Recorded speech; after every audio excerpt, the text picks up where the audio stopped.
Hello students, welcome to wait for job. আজকে তোমাদের জন্য একটা বিশেষ ধরনের ক্লাস। দেখো, তোমরা প্রত্যেকদিন আমাদের বেঙ্গলি ভার্সনে ক্লাস দেখেছো। আজকে আমরা কিছু প্রশ্ন তোমাদের জন্য ইংলিশ ভার্সনে রাখছি, যাতে যারা সেন্ট্রাল গভর্নমেন্টের পরীক্ষা দিচ্ছ, মানে এসএসসি বা তোমার এসএসসির যে জিডি রয়েছে, সিজিএল রয়েছে, সিএইচএসএল রয়েছে, তাদের ক্ষেত্রে সুবিধে হয়। তো যদি ক্লাসটা ভালো লাগে অবশ্যই কমেন্ট করে জানিও যে তোমরা ইংলিশ ভার্সনের এই ধরনের ক্লাস করতে চাইছো। যদি তোমাদের রেসপন্স পজিটিভ হয় তাহলে আমরা এই ধরনের ক্লাস কিন্তু আরো তোমাদের জন্য আপলোড করব। ওকে, দেখো আজকে আমাদের যে টপিক নিয়ে আমরা আলোচনা করব সেটা হচ্ছে জিআই ট্যাক্স। তাহলে ইন্ডিয়াতে বহু ধরনের জিআই ট্যাগ করা হয়েছে। জিআই এর পুরো নাম হচ্ছে জিওগ্রাফিক্যাল ইন্ডিকেশন অফ ইন্ডিয়া, যার যে ট্যাগলাইন রয়েছে অনোখা ভারত অনমোল পেহচান। অর্থাৎ কিছু জিনিস যেগুলো হচ্ছে সেই রাজ্যের যে আইডেন্টিটি, সেই কারণে এই জিআই ট্যাগ গুলো দেওয়া হয় সংরক্ষণের জন্য। কিছু এক্সাম্পল দেখো, দেখতে পাচ্ছ ইমেজের মধ্যে, যেমন দার্জিলিং টি, দার্জিলিং এর চা, নগরী অশ্বগন্ধা, যে অশ্বগন্ধা আমরা ব্যবহার করি কাশি টাশি হলে ব্যবহার করা হয়। তারপর হচ্ছে পন্ডুরু খাদি, খাদি কাপড় দেখতে পাচ্ছি আমরা। পান্না ডায়মন্ড। এছাড়া অম্লসাদ চিকু, চিকু মানে যেটাকে আমরা সবেদা বলে থাকি, চিকু বিভিন্ন জায়গায় চিকু বলা হয়ে থাকে। বিরাট কোহলির ডাক নাম কিন্তু চিকু, আশা করি জানো। বাকি রয়েছে দেখো কাবিন্দাপাড়ি, নাট্টু, সাক্কারাই, এটা এক ধরনের হচ্ছে গুড় মিষ্টি প্রকৃতির হয়ে থাকে, যেগুলো আখ থেকে তৈরি হয়। তারপরে রয়েছে নামাক্কাল, সোপস্টোন, কুকওয়্যার, এই যে পাথর, যেগুলো হচ্ছে এই পাথর দ্বারা তৈরি বিভিন্ন ধরনের যে সামগ্রী। এছাড়া রয়েছে সাংরি, এক ধরনের জড়িবুটি রয়েছে, আর নলেন গুড়ের সন্দেশ। কিছু ইমেজ দেখতে পাচ্ছ, ভীষণ কিউট কিছু ইমেজ আমাদের কাছে রয়েছে। তো আমরা এখান থেকে দেখব কি ধরনের প্রশ্ন আমাদের পরীক্ষায় এসে থাকে। তাহলে চলো শুরু করা যাক আজকের ক্লাস। প্রথম প্রশ্ন খুবই গুরুত্বপূর্ণ। হোয়েন ডিড জিওগ্রাফিক্যাল ইন্ডিকেশন বা GI tag start in India? কত খ্রিস্টাব্দে ভারতে জিআই ট্যাগ শুরু হয়েছিল? তাহলে 2003, 2004, 2005 না 2002? তাহলে দেখো, ইংলিশ বা বাংলায় কোনো অসুবিধে নেই, বাট ইংলিশে তোমাদের একটু প্রশ্ন পড়ে যাতে সুবিধে হয়, সেই কারণে, যাতে তোমরা অল ইন্ডিয়া কম্পিটিটিভ এক্সাম তোমরা অ্যাটেন্ড করতে পারো সেই কারণে। তাহলে হোয়েন ডিড জিওগ্রাফিক্যাল ইন্ডিকেশন বা GI tag start in India, কোন বছর শুরু হয়েছিল? চারটে অপশন রয়েছে। দেখো, এক্ষেত্রে অ্যান্সার হবে অপশন এ, 2003। ইনফরমেশন দেওয়া রয়েছে যে government of India enacted Geographical Index of Goods Registration and Protection Act 1999. This act came into force in September 2003. তাহলে এই যে অ্যাক্টটা, এটা 1999 সালে একটা অ্যাক্ট পাস হয়েছিল জিওগ্রাফিক্যাল ইন্ডেক্সের উপরে, যেটা হচ্ছে goods registration and protection act. এটা করা হয়েছিল, যার মধ্যে পশ্চিমবঙ্গে যে Darjeeling tea was the of West Bengal was the first product to receive the GI tag of India. Both the product and the logo received the GI tag. মনে রাখবে, খুবই গুরুত্বপূর্ণ, পশ্চিমবঙ্গের যে দার্জিলিং এর চা রয়েছে সেটা কিন্তু প্রথম প্রোডাক্ট ছিল যেটা জিআই ট্যাগ পেয়েছিল, এবং তার লোগো কিন্তু জিআই ট্যাগ পেয়েছিল। As 2026, 2026 অনুযায়ী, the number of GI tag has grown over 600, with Uttar Pradesh and Tamil Nadu leading the number of registered product. এখনো পর্যন্ত প্রায় 600-রও বেশি প্রোডাক্ট জিআই ট্যাগের অন্তর্ভুক্ত হয়েছে, যার মধ্যে উত্তরপ্রদেশ এবং তামিলনাড়ুতে সব থেকে বেশি জিআই ট্যাগ কিন্তু রয়েছে। তাহলে এক্ষেত্রে অ্যান্সার হবে যেটা কার্যকরী হয়েছিল 2003 সালে, অ্যাকর্ডিং টু অপশন। বোঝা গেল? খুব কঠিন না, খুব সহজ, কিন্তু অল ইন্ডিয়া কম্পিটিটিভ এক্সামে এই ধরনের প্রশ্ন কিন্তু আমাদের কাজে লাগবে ইংলিশ ভার্সনে। পরের প্রশ্ন, what is the full form of GI in GI tag? সহজ প্রশ্ন, বুঝতেই পারছি জিআই ট্যাগের পুরো নাম কি। Global indication, geographical indication, geographical index না জেনারেল ইনফরমেশন? তাহলে খুবই সহজ, আমরা এক্ষুনি আলোচনা করে দিলাম ক্লাসের মধ্যে। তো এর যে ফুল ফর্ম সেটা হচ্ছে অপশন বি, জিওগ্রাফিক্যাল ইন্ডিকেশন। তাহলে GI tag stands for geographical indication tag. It is a special level given to the product from a specific place. একটা মানে স্পেসিফিক একটা জায়গা থেকে এটা, এই স্পেসিফিক লেভেলটা দেওয়া হয়। It is awarded to produce with unique quality, reputation or traditional value. তাহলে এটা কিসের জন্য দেওয়া হয়?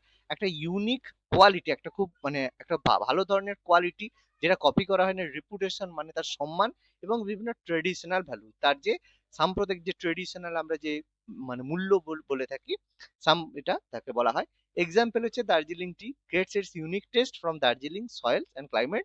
তাহলে দার্জিলিং এর চা দার্জিলিং এর যে মাটি এবং জলবায়ুর জন্য তার একটা ইউনিক স্বাদ পেয়ে থাকে।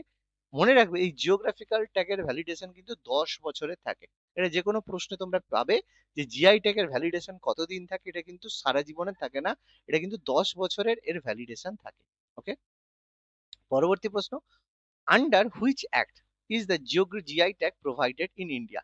এক্ষুনি আমি আলোচনা করলাম কোন অ্যাক্টের মাধ্যমে জিআই ট্যাগ প্রোভাইড করা হয়ে থাকে। এক্ষুনি আলোচনা করলাম, যদি ক্লাসটা ভালো করে মন দিয়ে শোনো উত্তরটা দিয়ে দিতে পারবে। চারটে অপশন রয়েছে: geographical indication act 1947, geographical indication act 1999, trademarks act 1999, না জিআই রেজিস্ট্রেশন অ্যাক্ট 2004। তো যারা পড়োনি তারা হয়তো অপশন ডি উত্তর করবে, কিন্তু অপশন ডি উত্তর নয়, অপশন বি। কারণ আমি একটু আগেই আলোচনা করলাম ভারতে যে জিআই ট্যাগ বা এটা প্রোভাইড করা হয়ে থাকে, geographical indication of goods registration and protection act 1999, যেটা 2003 সালে কার্যকরী হয়েছিল। আমি একটু আগে এই কথাটাই বললাম।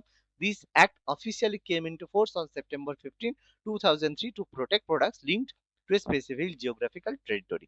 মানে একটা স্পেসিফিক জিওগ্রাফিক্যাল একটা ভৌগোলিক যে অঞ্চলের প্রোডাক্টগুলোকে সংরক্ষণ করার জন্য এইটা দেওয়া হয়ে থাকে।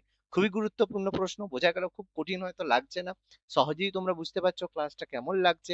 অবশ্যই কমেন্ট করে জানিও, তাহলে তোমাদের জন্য এই ধরনের ক্লাস প্রোভাইড করব, যাতে তোমরা সেন্ট্রাল গভর্নমেন্টের যে এক্সামগুলো রয়েছে, CGL, CHSL, MTS, SSC, GD, সমস্ত এক্সাম তোমরা অ্যাটেন্ড করতে পারো। For how many years is a GI tag valid once a product is registered? আমি একটু আগেই আলোচনা করে দিলাম। আলোচনার মধ্যে যারা ভালো করে মন দিয়ে ক্লাসটা শুনছে উত্তর দিতে পারবে। 5 বছর, 10 বছর, 15 বছর, না 20 বছর? তাহলে বলার এক্ষুনি আমি বললাম যে 10 বছরের জন্য ভ্যালিডেশন থাকে। Option B, a geographical indication tag is globally recognized that is given to a specific product that are native famous for being a particular location। তাহলে এই কথাটাই আমি আলোচনা করলাম, যে এটা একটা গ্লোবালি রিকগনাইজড হতে হয়, যেই কারণে হচ্ছে পার্টিকুলার একটা লোকেশনের ক্ষেত্রে এটা হয়। The intellectual property of Department of Government may assign GI tag to a specific product to given a age and global market and provide authority, যেটা হচ্ছে 10 বছরের জন্য ভ্যালিড হয়। খুবই গুরুত্বপূর্ণ প্রশ্ন, আশা করি বোঝা গেল। চলো নেক্সট প্রশ্ন, what is the official motto for Indian GI tag? তাহলে ইন্ডিয়ান জিআই ট্যাগের অফিসিয়াল অফিসিয়াল মোটো কি? Incredible India, invaluable treasure of incredible India, pride of the nation, না অথেন্টিকেটিং ইন্ডিয়া? খুবই গুরুত্বপূর্ণ, মনে রাখবে মোটোটা কি। মোটো যার লেখা থাকে ট্যাগের মধ্যে, এটা কি? Option B, invaluable treasure of incredible India. তাহলে ভারতের অমূল্য সম্পদের যে ট্রেজার, যে সম্পদ, সেটাকেই কিন্তু বলা হচ্ছে। এই জন্য অপশন বি আমাদের উত্তর হবে। লোগোর মধ্যে কিন্তু এটা মেনশন করা রয়েছে, আমরা দেখতে পাচ্ছি। পরের প্রশ্ন, which product was the first to receive a GI tag in India? খুবই সহজ, আমরা একটু আগে আলোচনা করলাম, যেটা এসএসসি স্টেনোগ্রাফারের পরীক্ষা 2019-এ কিন্তু পড়েছিল। তাহলে কাংড়া টি, দার্জিলিং টি, মিথিলা মাখনা, না শাহি লিচি? তাহলে আমরা প্রত্যেকেই জানি, পড়তে পড়তেই আমরা আলোচনা করলাম, বাঙালি হিসেবে আমরা গর্বিত, কারণ দার্জিলিং এর চা। অপশন বি আমাদের উত্তর। তাহলে geographical tag is a sign use to a product that have a specific geographical origin, তার কারণ, এবং possesses qualities for a reputation that are due to the origin। তাহলে জিআই ট্যাগ তারাই পায় যাদের একটা খুব সুন্দর পোজেস একটা কোয়ালিটি থাকবে এর মধ্যে, অথবা একটা রেপুটেশন থাকবে, মানে যেটা বললেই লোকে বলবে হ্যাঁ এই নামেই থাকবে। তার মধ্যে দার্জিলিং টি সবসময় famous for the first Indian product to receive GI tag in 2004, 2004-এ famous village of god recognition. April 2026-এ 635টা প্রোডাক্ট ইন্ডিয়াতে, যেগুলোকে রিকগনাইজ করা হয়েছে জিআই ট্যাগ হিসেবে। ভীষণ গুরুত্বপূর্ণ, এগুলো কিন্তু আমাদের পরীক্ষার জন্য ভীষণ ভীষণ ইম্পর্টেন্ট। পরবর্তী প্রশ্ন, নাগোরি অশ্বগন্ধা, প্রথমেই যে পিকচারটা দেখাইছিলাম, অশ্বগন্ধা ইউজ করা হয়, এই medical crop recently given a GI tag, belongs to which state? তাহলে এই যে নাগোরি অশ্বগন্ধা রয়েছে, এটা কোন রাজ্য থেকে জিআই ট্যাগ পেয়েছে? গুজরাট, রাজস্থান, মধ্যপ্রদেশ, না হরিয়ানা? পাশে দেখো পিকচার রয়েছে, ভীষণ সুন্দর একটা পিকচার। অশ্বগন্ধা আমরা ব্যবহার করে থাকি, চায়ের সঙ্গে জেনারেলি ব্যবহার করা হয়, যাতে সর্দি কাশি থেকে আমরা মুক্তি পাই। তাহলে এটা কোন রাজ্য থেকে নেওয়া হয়েছে? তাহলে অ্যান্সার হবে অপশন বি, এটা নেওয়া হয়েছে রাজস্থান থেকে। নাগোরি, যেটা আমাদের রাজস্থানে রয়েছে। তাহলে এই Nagori ashwagandha is a medical plant grown in the Nagaur district of Rajasthan. রাজস্থানের নাগৌর ডিস্ট্রিক্টে পাওয়া যায়, এই জন্য এটাকে নাগোরি অশ্বগন্ধা বলা হয়ে থাকে। It is known for its high potency and purity due to the unique agrochemical condition of the region. তাহলে সেই জায়গায় যে অ্যাগ্রোকেমিক্যাল কন্ডিশন রয়েছে, মানে এগ্রিকালচার আর ক্লাইমেট কন্ডিশনের জন্য, এক ধরনের বিশেষ ক্লাইমেট কন্ডিশন রাজস্থানে দেখা যায়, সেই কারণে এটা পাওয়া যায়। It is application in Ayurveda, যেটা আয়ুর্বেদে ব্যবহার করা হয়। এনহ্যান্সিং ইমিউনিটি, যেটা আমাদের যে অনাক্রমণতা বাড়ানোর জন্য। স্ট্রেস রিডিউস করার জন্য এবং ভাইটালিটি আমাদের যে মানে মানে আমাদের যেটাকে ভাইটালিটি বলা হয়, বিএমআর যেটাকে বলা হয়, সেটা বাড়ানোর জন্য ব্যবহার করা হয়ে থাকে। দেখো, এছাড়া আমরা কিছু রাজস্থান থেকে কিছু ইম্পর্টেন্ট জিআই ট্যাগের উদাহরণ পাবো। কি কি প্রোডাক্ট রাজস্থান থেকে জিআই ট্যাগ পেয়েছে? যেমন রাজস্থান থেকে পেয়েছে ব্লু পটারি, জয়পুরের ব্লু পটারি পেয়েছে, মোলেলাস ক্লে ওয়ার্ক পেয়েছে যেটা আমাদের। তাছাড়া রয়েছে সাঙ্গেরি হ্যান্ড ব্লক প্রিন্ট, যেটাও কিন্তু জিআই ট্যাগ পেয়েছে। তারপরে থেওয়া আর্ট ওয়ার্ক পেয়েছে। তারপরে কাঠপুতলি, রাজস্থানের কাঠপুতলি জিআই ট্যাগ পেয়েছে। পোকারান পটারি পেয়েছে। তারপরে কোটা দরিয়া পেয়েছে। বিকানিরের ভুজিয়া জিআই ট্যাগ পেয়েছে। বিকানিরের কাশিদারি ক্রাফট পেয়েছে এবং বাগরু হ্যান্ড ব্লক প্রিন্ট এগুলো পেয়েছে। তাহলে এগুলো রাজস্থান থেকে কিন্তু জিআই ট্যাগ পেয়েছে, আমাদের মনে রাখতে হবে। পরের প্রশ্ন, পন্ডুরু খাদি, যেটা 100% hand spoon and hand wooden cloth received a GI tag in which state? তাহলে এটা দেখতেই পাচ্ছি আমরা, খাদি কাপড় যেটা পন্ডুরি খাদি নামে পরিচিত, 100% হ্যান্ড স্পুন, হাতে নির্মিত যে কটনের প্রোডাক্ট জামা, কোন রাজ্য থেকে জিআই ট্যাগ পেয়েছে? তাহলে তামিলনাড়ু, অন্ধ্রপ্রদেশ, কর্ণাটক না কেরালা? দেখতে পাচ্ছি খুব সুন্দর এক ধরনের কাপড়, মেয়েদের তো ভীষণ পছন্দ। তাহলে এটা জিআই ট্যাগ পেয়েছে অন্ধ্রপ্রদেশ থেকে। তাহলে পন্ডুরু খাদি, যেটা renowned for is ultra fine hand spoon yarn, যেটা খুব হাতে তৈরি হয়, খুব ফাইন কোয়ালিটির হয়। কমপ্লিট হ্যান্ডলুম, পুরো হ্যান্ডলুম মানে হাতে তৈরি হয়।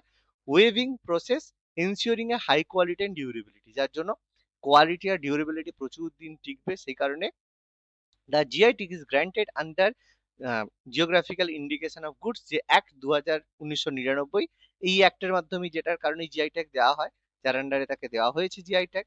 তাহলে দ্য জিআই রেজিস্ট্রি হেডকোয়ার্টার, এটা মনে রাখতে হবে যে জিআই ট্যাগ যে রয়েছে তার রেজিস্ট্রি হেডকোয়ার্টার কিন্তু চেন্নাইতে অবস্থিত।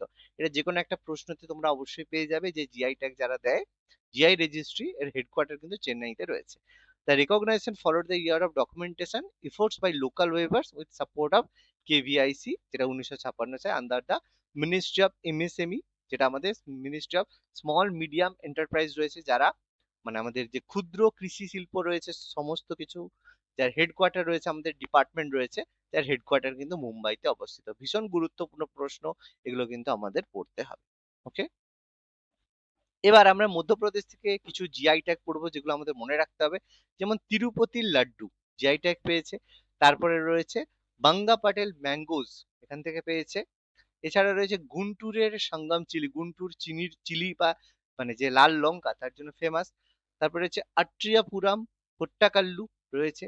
তারপরে রয়েছে বান্দার লাড্ডু এবং উপাড্ডা জামাদানি শাড়ি, উপাড্ডার যে জামদানি শাড়ি উপাড্ডা। তারপরে ভেঙ্কটগিরি শাড়ি। তারপরে রয়েছে মঙ্গলগিরি শাড়ি আর ফ্যাব্রিক্স। এছাড়া রয়েছে ধর্মাবরম পট্টু শাড়ি আর পন্ডরু খাদি ফেমাস আমরা পড়লাম। আর শ্রী কৈলাসগিরি কালামার্করি, এটাও কিন্তু অন্ধ্রপ্রদেশ থেকে জিআই ট্যাগ পেয়েছে। তাহলে আজকের ক্লাসটা কেমন লাগলো তোমরা অবশ্যই কমেন্ট করে জানিও, এবং এই ধরনের ক্লাস যদি তোমাদের ভালো লেগে থাকে তাহলে তোমরা কমেন্ট করে জানিও। তাহলে আমরা এই ধরনের ক্লাস কিন্তু তোমাদের জন্য আরো বেশি অ্যাভেলেবেল করব। Thank you.